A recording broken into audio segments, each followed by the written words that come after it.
Kita lanjutkan dulu sedikit. Nah, dari tadi berarti saya rasa Anda sudah bisa menerjemahkan tahapan-tahapan ini ke dalam flowchart, gitu ya. Jadi kalau misalkan saya gambarkan di sini, nah di PowerPoint atau apa juga sudah ada sebenarnya fungsi-fungsi seperti ini. Jadi kalau Anda, oke. Jadi misalkan seperti ini atau if mana if, oke.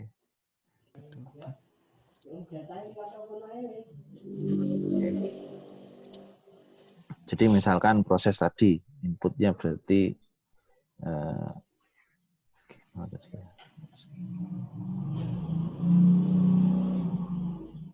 oke. Nah, fungsi-fungsi ini sebenarnya sudah ada flow-nya, jadi tinggal kita tentukan misalkan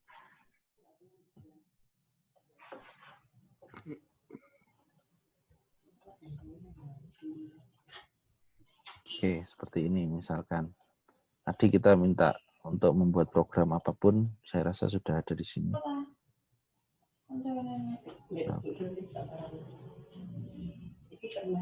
Tante C ulang tahun. Tante C. Ulang tahun. Lomba aku takut. Oke. Nah, kurang lebih seperti ini. Jadi misalkan Anda bisa melakukan seperti ini. Kalau nunggu gimana? Kalau tadi ya, misalkan untuk matang, Anda bisa gunakan misalkan gimana gambarnya untuk menunggu. Berarti saya bisa gunakan seperti ini. Oke. Atau seperti ini. Oke. Berarti di sini belum. Mila. Tapi iku udah ditek wong. Ngono. Mila, tapi iku Misalkan tidak.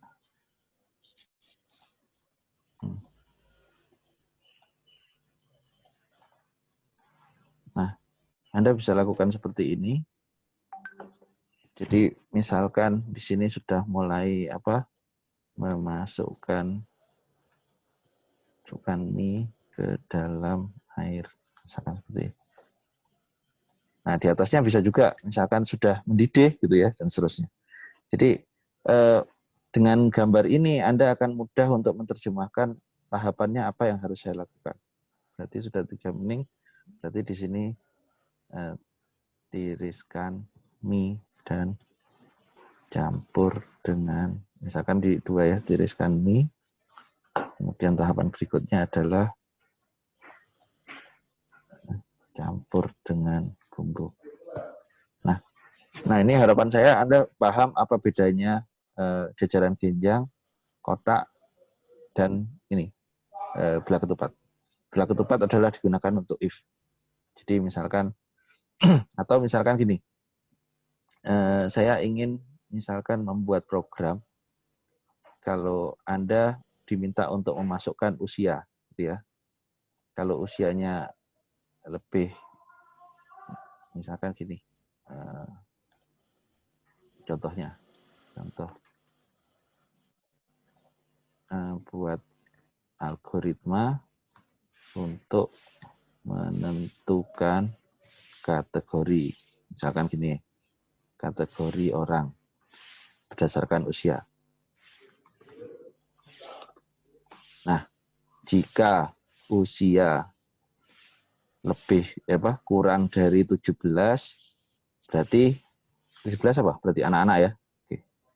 Anak-anak. Oke. Anda usianya berapa di rata-rata di sini? 17. 18, Pak. Oke. Berarti sudah bukan anak-anak loh ya. Sudah harus tanggung jawab. Oke. Jika usia berarti antara berapa misalkan? Antara 17 sampai katakanlah 25, katakanlah ini adalah remaja misalkan. Kemudian di atas 25 berarti dewasa. Oke, kalau misalkan Anda mendapatkan case seperti ini, berarti apa yang harus flowchart-nya gimana sepertinya? Yang pertama. Berarti yang pertama adalah, oke, sebentar, saya kecilkan. Oke. Berarti pertama adalah Anda harus meminta user untuk menginput usia, kan gitu ya. Berarti yang pertama adalah, oke, saya ngambil yang tadi aja biar nggak terlalu panjang. Biar nggak perlu buat lagi. Oke. Berarti yang pertama adalah masukkan usia Anda. Nah, seperti itu ya. Oke. Setelah masukkan usia, terus apa yang dilakukan? Kalau Anda baca ini, usianya sudah dapat nih. Berarti selanjutnya apa yang harus kita cek? Jika apa? Jika usia. Oke. Jika usia kurang 17. Syaratnya algoritmanya. Oke. Usia kurang dari 17, maka apa? Anak-anak. Anak. Kalau iya ke anak-anak, kalau tidak. Oke, berarti kalau iya, berarti kita bisa langsung cetak. Berarti gini aja deh, saya gunakan yang pencetakan aja. Ada shape-nya yang cetak ya. Flowchart. Oke, ada dua, bisa kita gunakan yang ini. Atau kita gunakan yang cetak. Pakai ini juga nggak apa-apa sih. Atau pakai proses saja biar nggak bingung. Oke.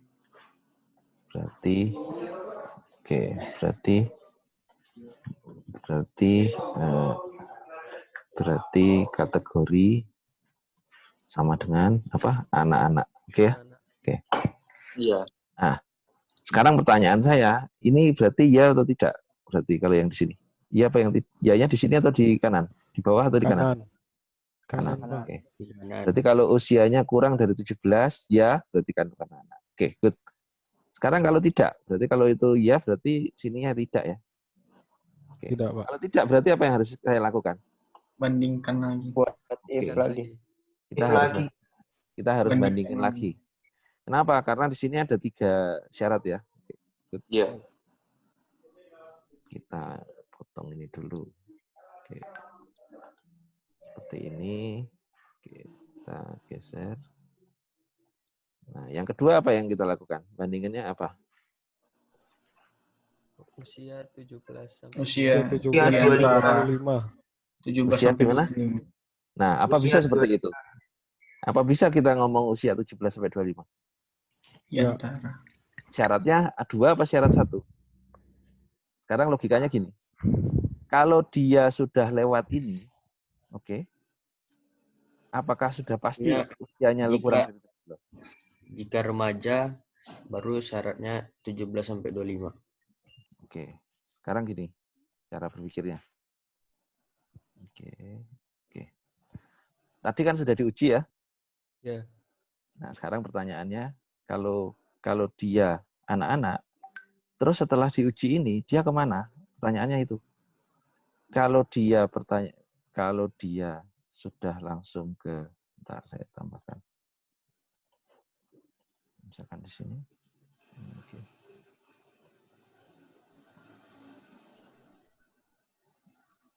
Misalkan seperti ini. Oke. Berarti di sini adalah N. Oke. Atau cetak gitu ya.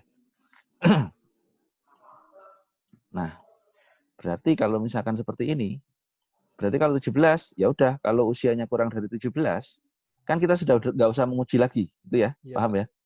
Berarti ya udah ditentukan dia anak-anak sudah selesai, kan gitu ya? Kita nggak perlu menguji angka itu.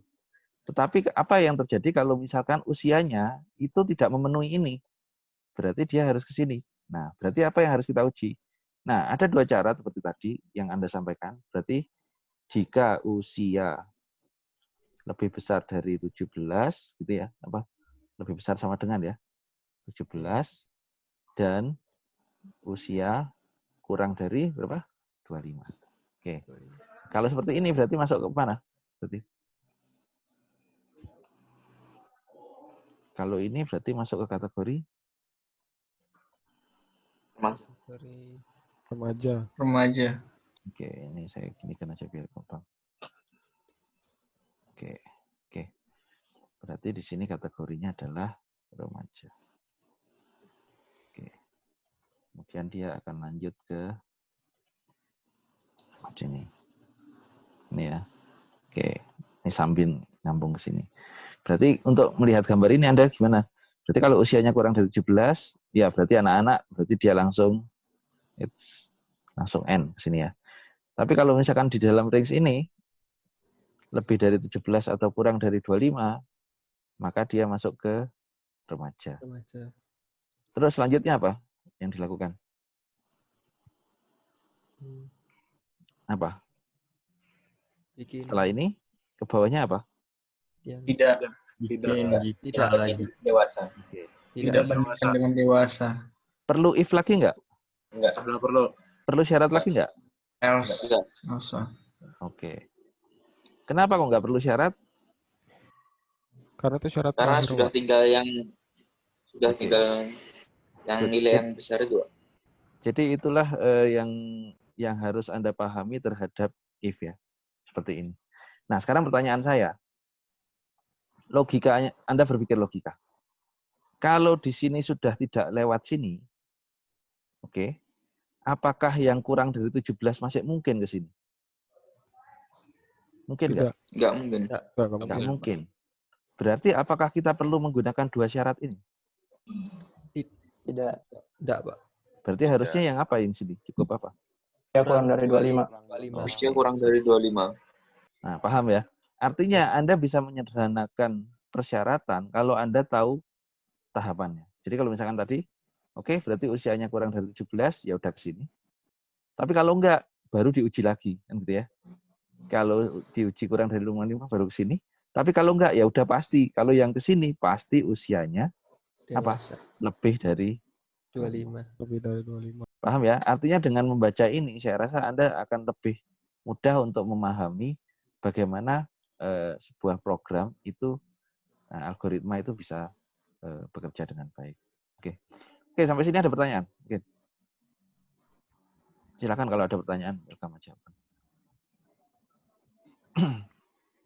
Nah, nanti tugas Anda adalah, Anda kemarin sudah tahu ya, waktu di PK2, saya nggak ngerti sudah pernah dibahas nggak? Untuk penilaian Anda, itu nilainya apa sampai apa? Untuk nilai mata kuliah. Sudah pernah dibahas nggak? Untuk nilai mata kuliah Anda.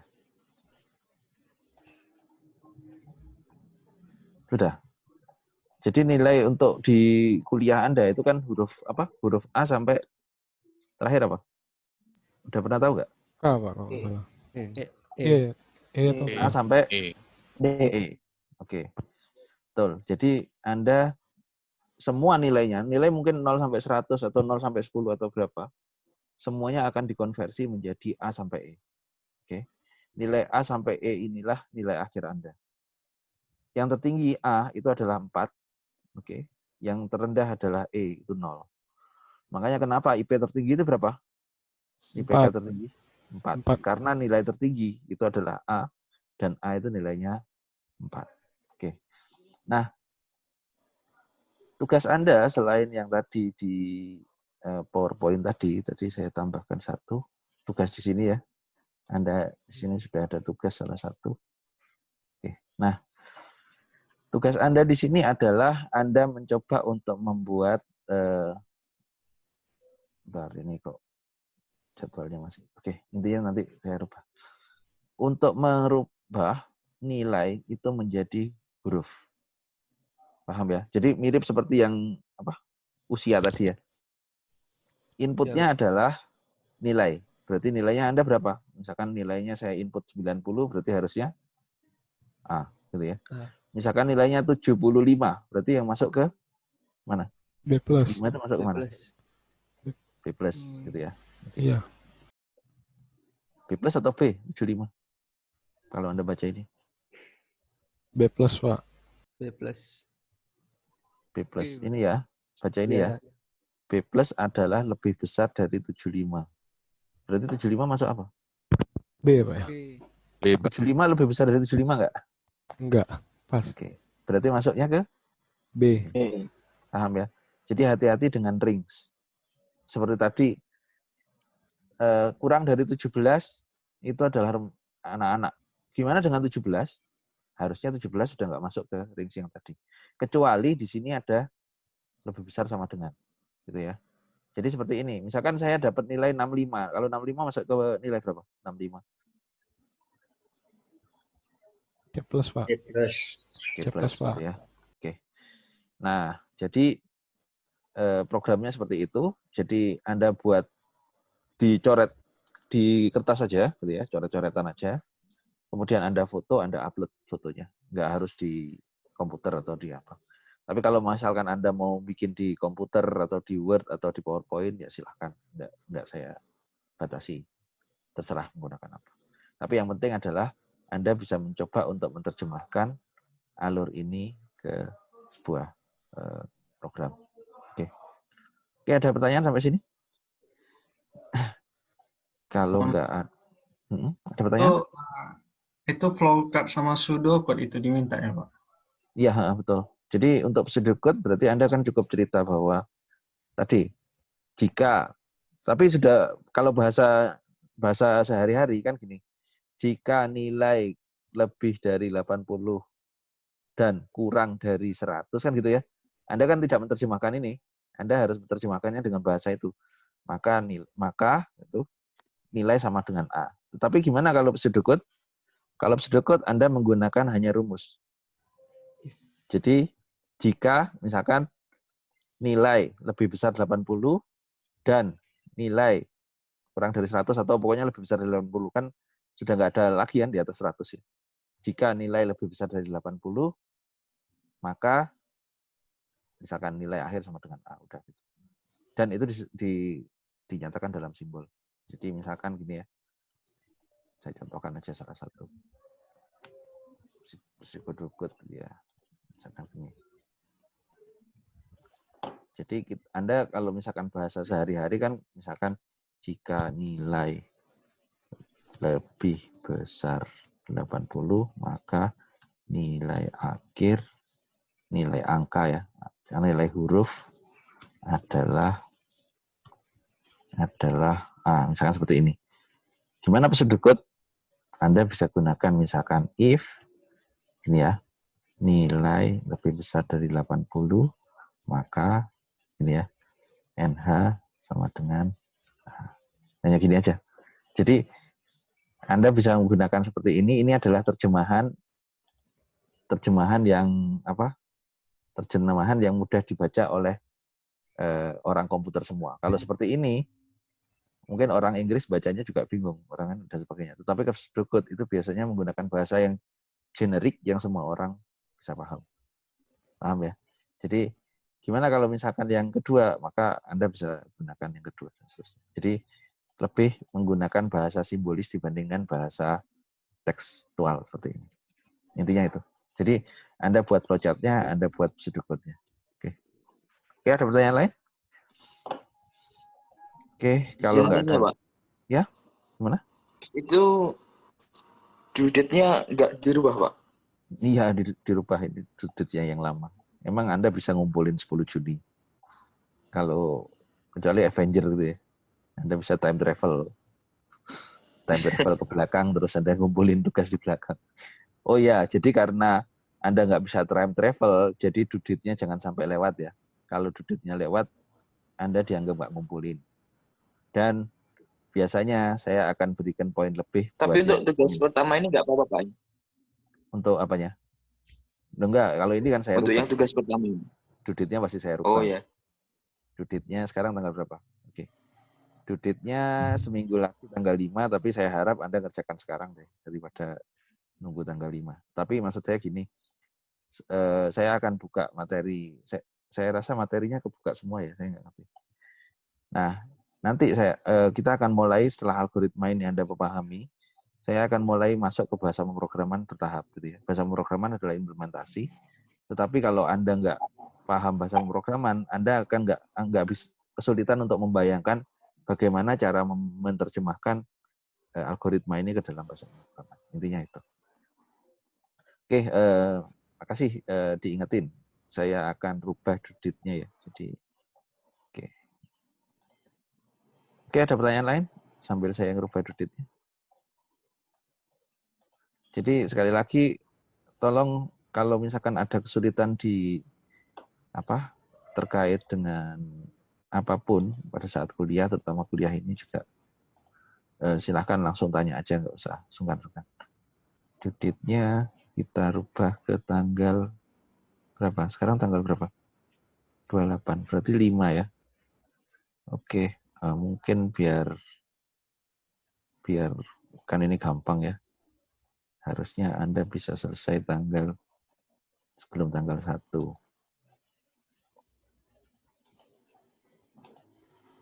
1 Oktober. Maaf. Ini mulai tanggal sekarang berarti 28 September sampai tanggal 5. Tanggal 5 aja deh, nggak apa-apa deh. 5 Oktober. Oke. Nanti kalau misalkan ada update di jam 7. Oke. 5 Oktober. Oke, tanggal 4 aja ya. Tanggal 4 jam 23.59. Oke. Nanti akan saya nilai tanggal 6.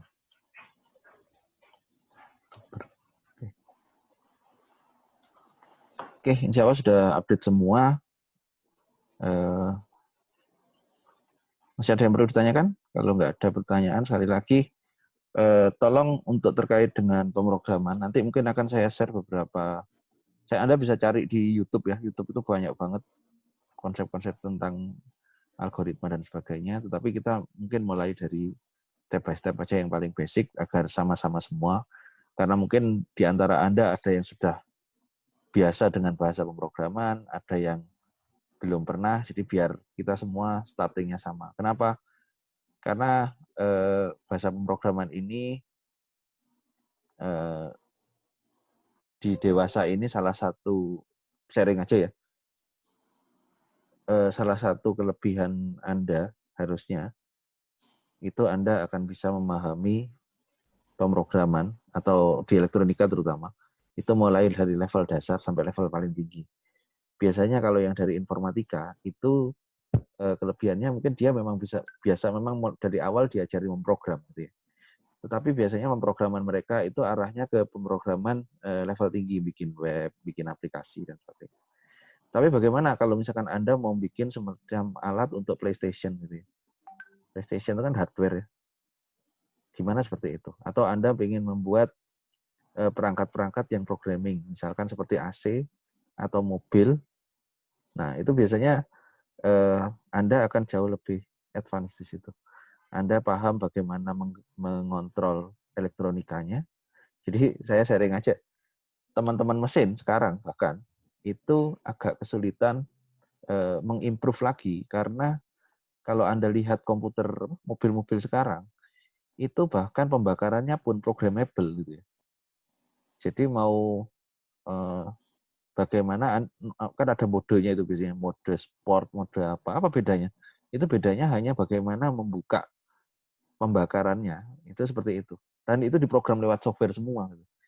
Sehingga materi ini sangat penting untuk Anda memahami bagaimana membuat program. Anda bikin robot pinter atau enggak? Untuk membuat robot pinter, itu Anda harus mempelajari materi di sini. Oke, mungkin itu ya yang sekali lagi kalau misalkan Anda yang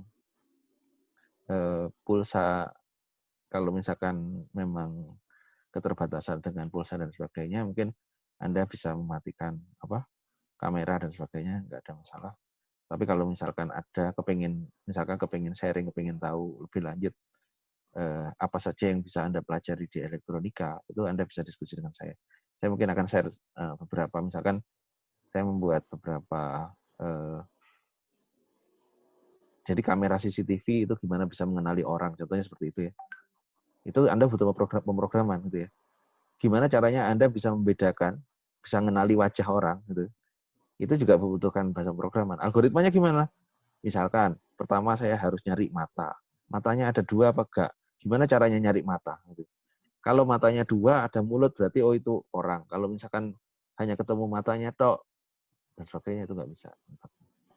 Nah, contohnya kalau misalkan saya pernah sharing di mana? Di YouTube kalau nggak salah. YouTube. Saya coba share ya. Nah, sekali lagi ini sudah di luar kuliah ya. Kalau misalkan Anda pulsanya terbatas, silahkan leave, nggak apa-apa, terima kasih.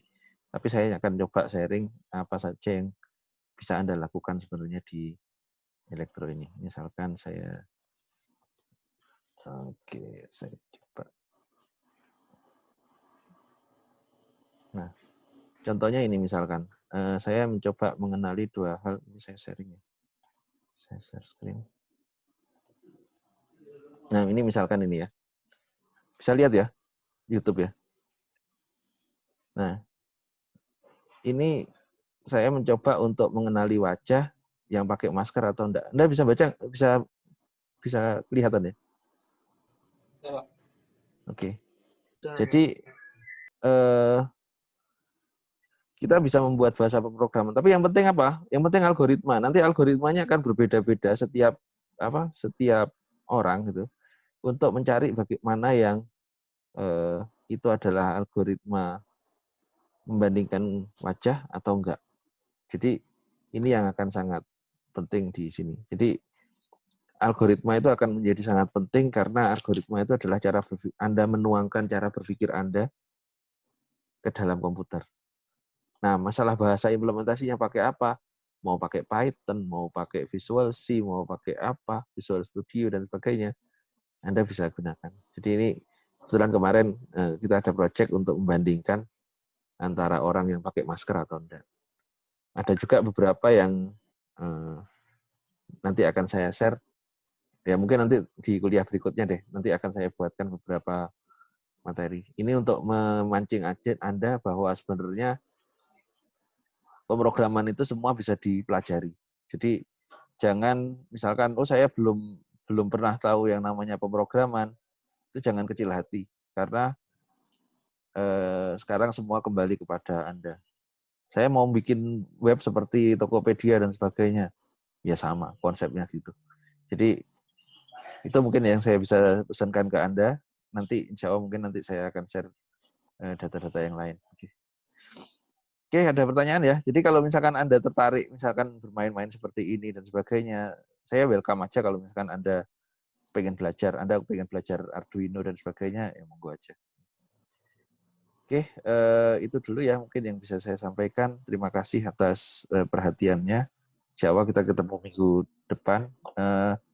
Mungkin gini, untuk pertemuan tatap muka seperti ini, mungkin kita tidak terlalu sering ya. Saya harap kita banyak diskusi karena saya khawatir nanti akan membebani Anda semua. Tetapi kalau memang kita memerlukan diskusi lebih intens, monggo aja. Jadi saya welcome aja. Oh iya, ini sudah ada ketua kelasnya belum ya? Kelompok ini belum ya? Anda sudah punya ketua kelas belum? Belum, Pak, kalau di HP, Pak. Oh gitu. Oke, nanti silahkan Anda voting sendiri ya, menentukan siapa yang bersedia jadi mata ketua kelas, terserah deh gitu ya. Saya harapkan nanti ada salah satu yang bersedia jadi ketua kelas. Jadi gini, ada pesannya senior, ini diskusi di luar kuliah.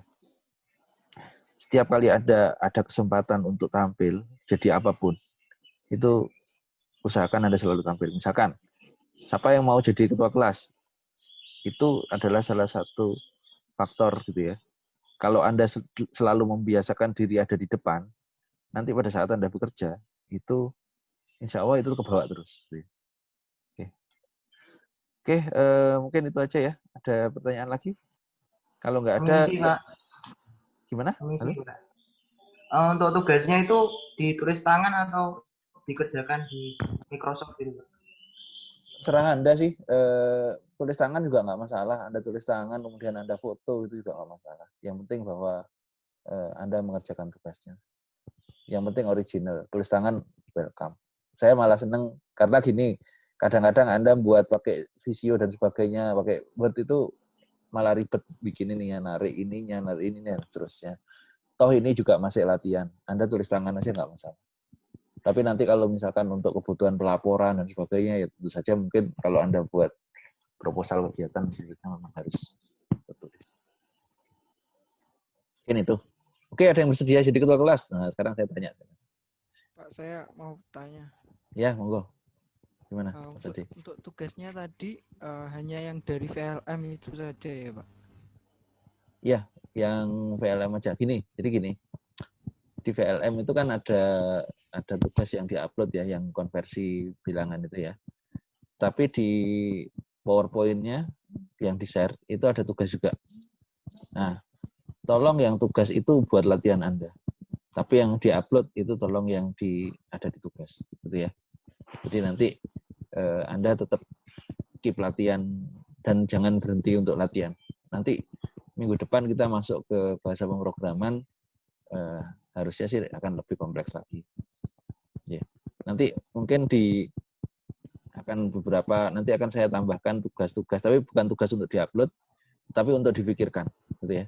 Jadi nanti saya akan berikan tambahan beberapa case yang Anda pikirkan. Nanti mungkin pada saat pertemuan kita berikutnya seperti ini, saya akan minta salah satu dari Anda yang sudah mengerjakan untuk mencoba menyampaikan cara berpikir Anda untuk menyelesaikan program itu ke teman-teman yang lain. Karena itu yang paling penting. Oke, ada yang lain? Monggo kalau ada yang lain. Kalau nggak ada, kita akhiri dulu. Oh iya, tadi pertanyaannya. Siapa yang bersedia jadi ketua kelas? Ayo. Ini bukan politik loh ya. Bukan jadi bukan kayak jadi kepala daerah. Kenapa? Intinya gini, kalau saya sharing aja. Saya akan berusaha mengenal kalian semua. Tetapi tentu saja nggak mungkin saya buat hafal satu persatu. Dan ini tips juga buat Anda untuk kenapa Anda dikenal dengan dosen, siapapun dosennya, bukan hanya saya. Gitu ya. Anda dikenal sama dosen, itu biasanya akan banyak kemudahan. Pertama, yang harus Anda jaga adalah attitude. Gitu ya. Attitude itu adalah sikap. Kemudian kedua, kalau Anda dekat dengan dosen, itu biasanya banyak kemudahan. Karena apa? Biasanya dosen itu pasti punya, contohnya saya, seperti tadi ya, project research seperti itu. Saya akan membutuhkan, saya nggak bisa ngerjain sendiri, saya akan membutuhkan teman-teman mahasiswa untuk membantu. Dan biasanya, ya yang dikenal-kenal itu yang akan diminta untuk bantu. Jadi kalau misalkan, keuntungannya banyak buat Anda. Biasanya saya kadang-kadang, kebetulan saya punya link dengan Jepang di Keio. Itu kadang-kadang tiba-tiba Keio itu dari Jepang minta, ada nggak yang siap berangkat untuk internship? Nah, kalau misalkan saya nggak sempat nyari orang, pasti saya pilih orang yang dikenal. Gitu. Dan itu kadang-kadang dibayari sama, di Jepang, berangkat ke Jepang kan lumayan tuh berapa lama. Jadi, dan itu nggak cuma saya, itu ada banyak dosen yang seperti itu. Oleh karena itu, usahakan Anda dikenal dosen, tapi bukan karena nakalnya atau karena ini ya, nggak pernah ngumpulin, nggak pernah masuk, jangan seperti itu. Tapi kalau Anda misalkan sering diskusi, sering tanya, sering apa dan insya Allah banyak lah. Karena opsi banyak kan ya, ada dual degree, ada apa dan sebagainya. Anda akan mudah mendapatkan rekomendasi. Mungkin itu. Jadi paling tidak dengan Anda bantu dosen, siapapun itu dosennya, bantu. Oke lah, cuma ngetikkan mungkin ya, hanya mengetikkan, dosennya nggak sempat ngetik untuk laporan, tapi Anda membantu ngetik. Dengan membantu ngetik itu saja, Anda akan banyak belajar. Saya dulu seperti itu juga. Saya pada saat mahasiswa, saya berusaha dekat sama dosen, saya berusaha bantu butuhnya apa saja. Akhirnya, belum lulus pun, saya kadang-kadang juga ada ditugasi, misalkan mewakili ke Jakarta. Kan lumayan tuh, tiket dibayarin, kita berangkat jalan-jalan sendiri.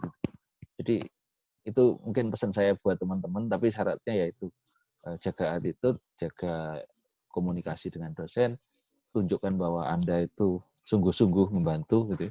Insya Allah mungkin ada banyak jalan. Mungkin itu ya yang saya sampaikan ke teman-teman. Nah, sekarang pertanyaan balik lagi. Siapa yang bersedia jadi ketua kelas? Nggak ada? Ada? 1, 2, present. Saya, Pak. Siapa dulu? Siapa? Saya. Mana tuh? Kok nggak kelihatan? Resen ya Pak, Resen bisa nggak Resen? Namanya siapa namanya? Kok nggak keluar ya? Siapa? Bima ya? Ade, Pak. Adi mana Adi? Adi. Oh, Adi, oke. Adi Mahendra ya? Ya.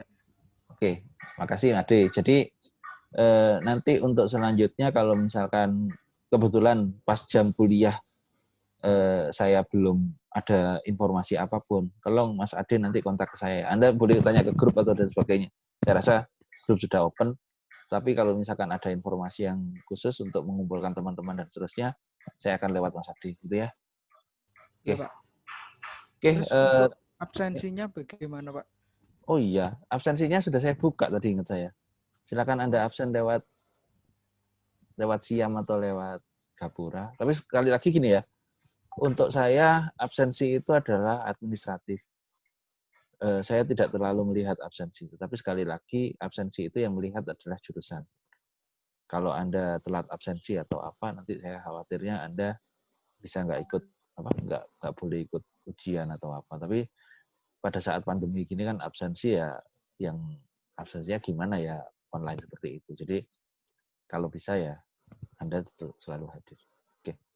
Jadi itu pesan saya. Ada pertanyaan lagi? Sekali lagi kalau mau tanya apa saja ya tentang elektro, itu welcome. Karena Anda harus memanfaatkan, ini jadi wejangan lagi. Mahasiswa itu adalah masa-masa yang paling enak sebenarnya. Kenapa? Anda sudah nggak harus masuk kuliah seperti SMA kan ya. Kalau SMA kan setiap pagi, setiap hari gitu ya. Anda mahasiswa itu banyak waktu luangnya lah. Tetapi Anda tidak diminta tanggung jawab untuk cari kerja dan sebagainya kan ya. Sama orang tua kan disuruh kerja aja. Nah, sehingga usahakan optimalkan waktu Anda 4 tahun itu untuk segala sesuatu. Anda pengen berusaha, pengen usaha mulai bisnis dan sebagainya, start mulai mahasiswa. Anda pengen, misalkan saya pengen bikin startup tentang programming, atau saya bikin startup tentang, nanti saya tunjukkan dah. Saya membuat alat untuk petani gitu ya. Jadi petani itu agar bisa misalkan kontrol pupuknya apa otomatis dan sebagainya. Nah itu Anda mau startupin misalkan, welcome. Saya dulu waktu kuliah, saya share aja, saya waktu itu semester 5 itu sudah punya bisnis sendiri gitu, jualan komputer dan sebagainya, bantu orang dan sebagainya. Dan itu tapi jangan sampai itu mengganggu kuliah intinya. Oke, itu dulu ya. Nanti banyak hal-hal yang di luar kuliah malah. Tapi saya senang kalau bisa diskusi dengan Anda. Saya harap Anda bisa termotivasi karena sekarang dosen itu sudah bukan lagi ngasih ilmu sebenarnya.